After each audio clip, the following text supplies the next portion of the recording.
What is poppin', everybody? It is Christian Oates, aka Honeybunch, back with Honeybunch. Fall break is upon us. There's 1 week left, but that does not mean Munch with Honeybunch is taking a break also. I'm very excited for this episode with Vedant Gupta. He is 14, and this is one of my favorite conversations. I think I've been saying that more and more, but it's because I'm just having some really great conversations. He's so knowledgeable and so such a positive mindset for how young he is. And I'm not trying to say 14 is super young, but based off the 14-year-olds that I've seen, there's something. But that's what it is. And we even with the camera off, we were able to talk and just a lot about what we both see. And he sort of just kicked it in gear in my head, I should definitely think a lot more instead of just coasting. But I love the way he thinks about stuff, so positive, so thoughtful with it. But I'm going to let you see everything that we have in store for this episode of Munch with Honeybunch. We have the cancel culture episode. That is a long one. I wanted to break it into two parts because it's an hour long, but cancel culture on Wednesday. And yeah, enjoy this episode. My Hardy's drink, free water. Today, I'm joined by a young entrepreneur, someone that created a platform for himself and has 2,000 followers on Instagram. He is known as Global Kid Media. Vedant Gupta, how are you doing today? I'm doing good, man. How are you doing? No, chilling. It's a great day. Great day to be talking to you, too. I'm excited, man. Really glad to be here. No problem. So something that I've noticed with you is just you're being able to do great things at such a young age, and I'll be able to get to that later. But I was wondering what your story is. What's your background, where are you from, everything like that. Yeah, so I'm from Michigan, and basically that started when I was 11 years old. This is my whole message to everyone, too, that start young. And I'll tell you my journey a little bit along the way. So starting at 11 years old in media, just an opportunity came up to apply for an organization. Said, go interview someone in your local area. Already thinking big, and I said, okay, I'm going to do something bigger. My local area is cool, but the NCAA tournament's happening in my home state. So let me go cover that and talk to some college stars, some coaches, Michigan State, Purdue, Syracuse, some big schools. And I went there, covered it, did my best, did probably close to 100 interviews. And I came out of there feeling good, but unfortunately got declined by Sports Illustrated for Kids. So that was unfortunate. But from there, I realized if I really want to make a spark in media, I saw there's no kids really in sports, in national TV. No one as a host, no one as a reporter, as a producer, doing anything with the broadcast. And I said, okay, let me be that first one and show millions of other kids that here's a face that looks like you who's doing something big time. Yeah, because I was wondering, how you're going all these places, getting all these guests with some early interviews with some great guests. And, is it something like you've been loving sports all your life or everything like that? Or just, what's your favorite one also? Everything like that. So I like to cover sports. I really love both basketball and football. And then I've gotten to cover some sports that I've never really watched or played, like NASCAR and golf. So those were two interesting ones as well. And, I've covered a lot of different sports, pretty much any sport. I play personally football, basketball, used to play a little bit of baseball. I run track. And my favorite to play is hands down football. But as far as covering, I love college sports. That's really fun to cover because every team is so different, but yet in some aspects the same. Yeah, and college is interesting because generally you don't find teams that are doing bad on purpose every time. Every year they're being contenders trying to recruit the best talent compared to NBA teams and other professional teams that can tank and everything. But where did the name Global Kid Media come from? It seems like it's something more than just Global Kid Media put together. Yeah, man. So Global Kid Media, I wanted to come up with a name that represents literally everything I do. And you can even see the little logo behind me. I don't know how well you can see that, but I put the colors together as well. So global, I want it to be worldwide. I want to show kids in all different countries, not just the U.S., what they're capable of, and starting young, how much of a help that is. And so global, I put that in the green colors just for worldwide, and as well as the environment. So I'm big on environmental causes, whether that's plastic pollutions, coral reefs. I was out at the Super Bowl with a sponsor talking about their Super Coral Play initiative with MSC Cruises. And so I'm big into the environment. So I made that one green. Then kid, some blue and pink for boys and girls out there. You know, anyone can do whatever they want. And really young people are told so many times we can't do something. But young people, we can do whatever we want at any age. We just got to get started. So that's what the blue and pink is. And then finally the media made it fire colors. I want to make a spark. I want to do something unique, bring a different perspective to it. Yeah, because seeing your interviews, I always saw like how those colors stuck out, but I never knew they had meaning to every single color and basically Every color, every word, every color. Yeah, that's great. From your in-person interviews, I know you're online right now, but from the in-person ones, do you have a certain crazy story with someone or crazy situation that you got into?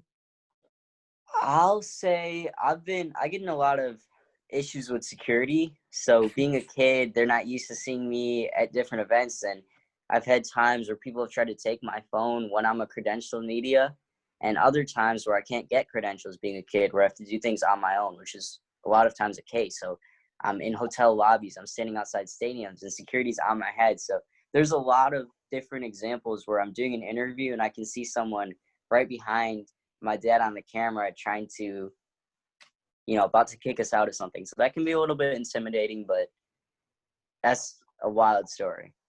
So that's sort of like a big risk, big reward, but going on to virtual, with everything going on, it makes sense that you had to go to that. When did you know that it was time to, say, okay, it's probably safer and smartest to be doing things virtually? I'll be honest with you. At first, I was just thinking this is going to be over in a couple of months and planning the next event to travel to. And eventually I was like, it's the new normal. So I had to adjust to it. And social media is a lot harder in some aspects and easier in some aspects. I mean, in person, you just ask for, can I have a quick 2 minutes? And most people aren't going to say no. On social media, it's a lot tougher to get actually in touch with them. They're getting millions of DMs constantly. The other thing, though, is in person, like I said, you get a minute or 2 minutes. On this virtual, I call it Global Kid Power Hour. That's my show. And then I do a Global Kid Sunday Conversation, which I'll have at 7 p.m. Eastern today. But with these shows, you get a whole hour and you get to dig deeper and learning how to do an actual show versus just an interview, and the conversational aspect of it, like what you're doing, like how we go back and forth is a little bit different than just a straight interview. Yeah. Yeah, I like how, you execute everything and make it convenient. How or why'd you choose Instagram and Instagram Live rather than maybe putting things on YouTube or any other platform like that? That's a great question. So actually, for some reason, when I first got it started, Instagram was the easiest to just put stuff up, especially with my 1 minute, 2 minute interviews. It was the best platform, whereas YouTube, sometimes you want to expand those to maybe 10-minute videos. And so on Instagram, I just started putting that stuff up. And the next thing you knew, I mean, obviously not big time on Instagram, but I was getting more followers than I was subscribers on YouTube or on different platforms. So I started doing everything through Instagram. And then now I've done about 1,000 interviews, but when I was a couple hundred in, we tried to adjust to Instagram. So Instagram wants everything vertical, right? You take the video vertically, and YouTube wants it horizontal. So we ran into the dilemma now of when we try to put stuff on YouTube, it looks a little bit different because we took it vertically. And when the shows came up, I wanted to do an hour show. Instagram gives you exactly an hour, and you can just post it directly to your page afterwards. And so and just get one-on-one guests with commenting for people. So I said that's probably the best way we want to do it. Mm-hmm. Yeah. And then for the online portion, have you had a certain memorable one from that with a certain person, or maybe some crazy happened for that too? So there's a couple of fun stories. One of the first episodes I did was with Rob Gronkowski's brother, Chris Gronkowski. And I remember I tried to do a couple fun segments with all my guests. And one of them was I picked up juggling during quarantine. That was something I was really excited about. And he's a fitness junkie. Like he does a lot of things with fitness. And so I had him do an exercise while I was juggling, and I did a rapid fire question segment at the same time. And I was asking, what's your favorite food? And he said steak, and I thought he said snake. So it was kind of a fun encounter there. Mm. Yeah, because I remember seeing one where you were juggling and then one where you doing mini hoops with Melpy and everything like that. Yeah. Yeah, Mopey was a fun one too.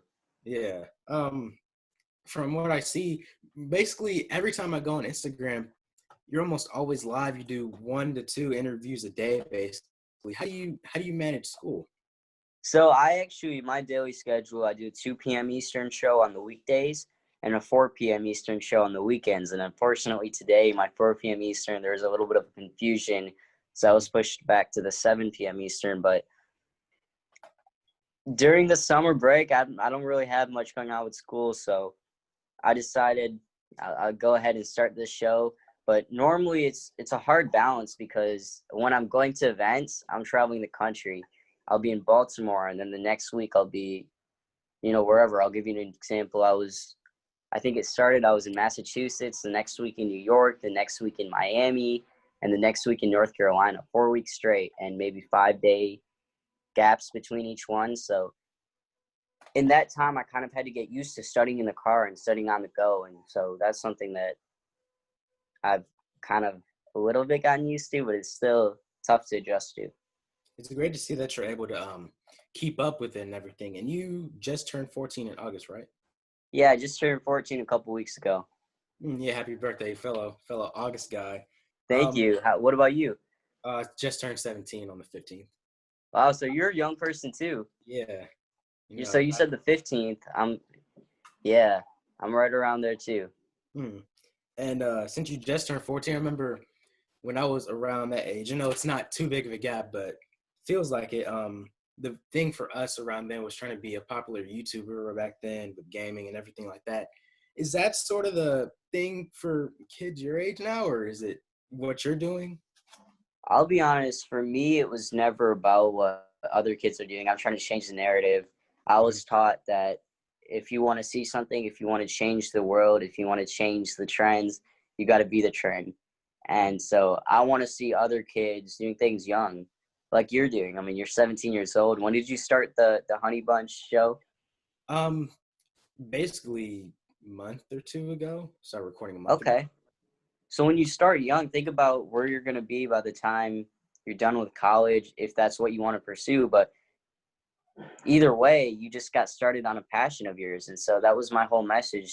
Let's see kids doing things young versus being caught up in just purely social media to get on as trolls, which you see a lot of. And social media can be so beneficial in so many ways if you're doing your passions on there. So I just encourage people, if you have a passion, pursue it, make it a business. Mm. Yeah, I love the outlook you have on different things. It's like just so smart about it. And since you are doing things virtually right now, and you mentioned it was tough to reach out to people, sometimes they have a lot of messages and everything. How do you reach out and find guests, and how do you make your stuff stick out? Because I'm wondering that too.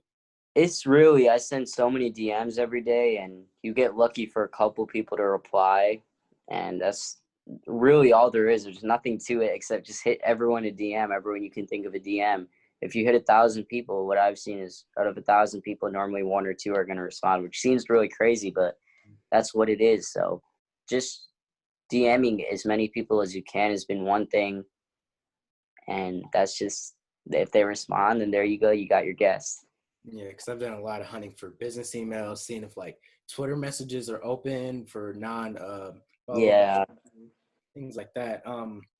Do you do you think you're part of the group that considers it smart to go to college for media, or do you think you don't really need it since you're doing what you're doing now and so young? So I think college is important. Education is important, but to me, you can start before college because so many people think, yeah, I'm going to go to college. College is really important, all that. But after I go to college, and I can start doing what I love. But college isn't a prerequisite. College is let's get you stronger at what you're going to do.